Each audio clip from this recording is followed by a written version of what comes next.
നമസ്കാരം. റിക്കവറി നടപടികളൊക്കെ കാണുമ്പോൾ നമ്മളെല്ലാവരും ചിലപ്പോൾ ചിന്തിച്ചിട്ടുണ്ടാവും അല്ലേ, ഒരു സെയിൽസ് ഓഫീസർക്ക് ഇത്രയും വലിയ അധികാരം എവിടെ നിന്നാണ് കിട്ടുന്നത്? ഇത് വെറും ഒരു സൊസൈറ്റിയുടെ ആഭ്യന്തര നയം മാത്രമല്ല കേട്ടോ, ഇതിനെ പിന്നിൽ നിയമത്തിൽ അധിഷ്ഠിതമായ വളരെ ശക്തമായ ഒരു അധികാരമുണ്ട്. അപ്പോ ഈ ചോദ്യം തന്നെയാണ് നമ്മൾ ഇന്ന് ചർച്ച ചെയ്യാൻ പോകുന്നത്. ഒരു സെയിൽസ് ഓഫീസർക്ക് എങ്ങനെയാണ് ഇത്രയും പവർ കിട്ടുന്നത്? എവിടെ നിന്നാണ് ഈ അധികാരം വരുന്നത്? നമുക്കിതിന്റെ ഉള്ളിലേക്കൊന്ന് ഇറങ്ങിച്ചെല്ലാം. നമ്മൾ പ്രധാനമായിട്ടും നോക്കാൻ പോകുന്നത് ഇവയാണ്. ഈ അധികാരത്തിന്റെ സോഴ്സ് എവിടെയാണ്? അതിന്റെ നിയമപരമായ ബേസ് എന്താണ്?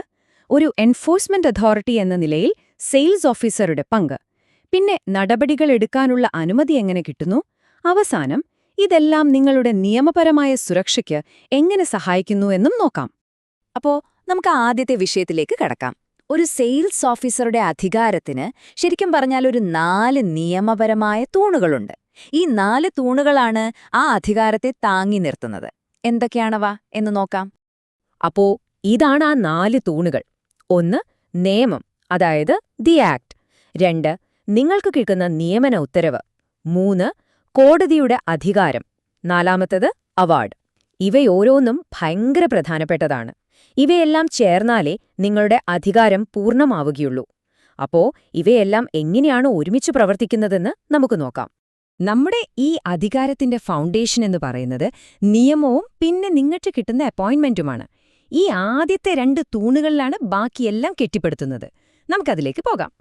ഇതിന്റെ ഏറ്റവും പ്രധാനപ്പെട്ട നിയമപരമായ അടിത്തറ എന്ന് പറയുന്നത് 2002 മൾട്ടി സ്റ്റേറ്റ് കോഓപ്പറേറ്റീവ് സൊസൈറ്റീസ് ആക്ടിലെ സെക്ഷൻ 97 ആണ്. കേട്ടോ, വസ്തുവകകൾ കണ്ടുകെട്ടാൻ, അതായത് സീസ് ചെയ്യാനുള്ള വളരെ സ്പെസിഫിക് ആയിട്ടുള്ള നിയമപരമായ അധികാരം ഒരു സെയിൽസ് ഓഫീസർക്ക് കൊടുക്കുന്നത് ഈ സെക്ഷനാണ്.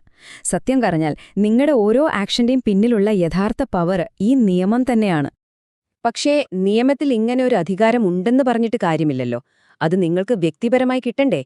അതാണ് നമ്മുടെ രണ്ടാമത്തെ തൂൺ. സെൻട്രൽ രജിസ്ട്രാർ തരുന്ന ആ ഒഫീഷ്യൽ അപ്പോയിന്റ്മെന്റ് ലെറ്റർ. നിങ്ങളുടെ പ്രവർത്തനങ്ങൾക്ക് നിയമപരമായ അംഗീകാരം തരുന്നത് ഈ രേഖയാണ്. ഒരു പ്രോപ്പർട്ടിയിൽ കയറാനും നടപടിയെടുക്കാനും ഒക്കെയുള്ള ധൈര്യം തരുന്നത് ഈ ഉത്തരവാണ്. ശരി, അപ്പൊ നിങ്ങൾക്ക് നിയമത്തിൽ നിന്നും ഒരു അപ്പോയിന്റ്മെന്റ് ലെറ്ററിൽ നിന്നും അധികാരം കിട്ടി. പക്ഷേ ഈ അധികാരത്തിന്റെ സ്വഭാവം എന്താണ്? നിങ്ങൾ വെറും ഒരു സൊസൈറ്റി ഉദ്യോഗസ്ഥനാണോ? അല്ല, നിങ്ങളൊരു എൻഫോഴ്സ്മെന്റ് അതോറിറ്റിയാണ്. അതെന്താണെന്ന് നോക്കാം. ഈ എൻഫോഴ്സ്മെന്റ് അതോറിറ്റി എന്നതിന്റെ പവർ മനസ്സിലാക്കാൻ ഒരു സിമ്പിൾ ഉദാഹരണം പറയാം. ഒരു പോലീസ് ഓഫീസറെ പറ്റി ചിന്തിക്കൂ. ക്രമസമാധാനം പാലിക്കാൻ, വാറന്റ് നടപ്പാക്കാൻ പോലീസിന് നിയമം അധികാരം കൊടുക്കുന്നില്ലേ? ഏതാണ്ട് അതേപോലെ 2002 ആക്ട് പ്രകാരം കുടിശ്ശിക പിരിച്ചെടുക്കാൻ, വസ്തുവകകൾ കണ്ടുകെട്ടാനും വിൽക്കാനുമുള്ള പരമാധികാരം സെയിൽസ് ഓഫീസർക്കുണ്ട്. അപ്പോൾ കാര്യം വ്യക്തമല്ലേ?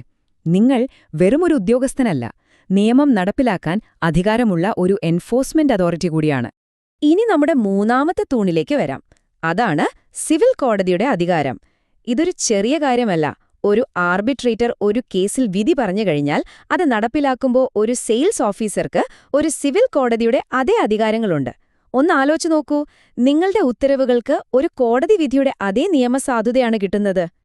അപ്പോ നിയമത്തിന്റെ പിന്തുണയുണ്ട്, സിവിൽ കോടതിയുടെ അധികാരമുണ്ട്. ഇനി എന്താ വേണ്ടത്? ഓരോ കേസിലും നടപടിയെടുക്കാൻ ഒരു ഗ്രീൻ സിഗ്നൽ വേണ്ടേ? അതാണ് നമ്മുടെ 4ാമത്തെ അവസാനത്തെ തൂൺ, റിക്കവറി സർട്ടിഫിക്കറ്റ് അല്ലെങ്കിൽ അവാർഡ്. ഈ റിക്കവറി സർട്ടിഫിക്കറ്റിന്, അതായത് അവാർഡിനെ, നമുക്ക് ശരിക്കും നടപടികൾ തുടങ്ങാനുള്ള ഒരു ലൈസൻസ് എന്ന് വിളിക്കാം. ഈ ഒരൊറ്റ ഒഫീഷ്യൽ ഡോക്യുമെന്റ് കയ്യിലില്ലാതെ നിങ്ങൾക്ക് കണ്ടുകെട്ടൽ നടപടികൾ തുടങ്ങാൻ നിയമപരമായി സാധിക്കില്ല. ഇതാണ് നിങ്ങളുടെ ആക്ഷൻ തുടങ്ങാനുള്ള ഫൈനൽ ഗ്രീൻ സിഗ്നൽ.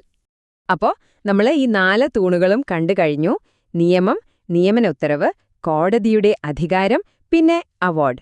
ഇവ 4ഉം ഒരുമിച്ച് ചേരുമ്പോഴാണ് നിങ്ങളുടെ ഓരോ നടപടിയും നിയമപരമായി ബുള്ളറ്റ് പ്രൂഫ് ആകുന്നത്.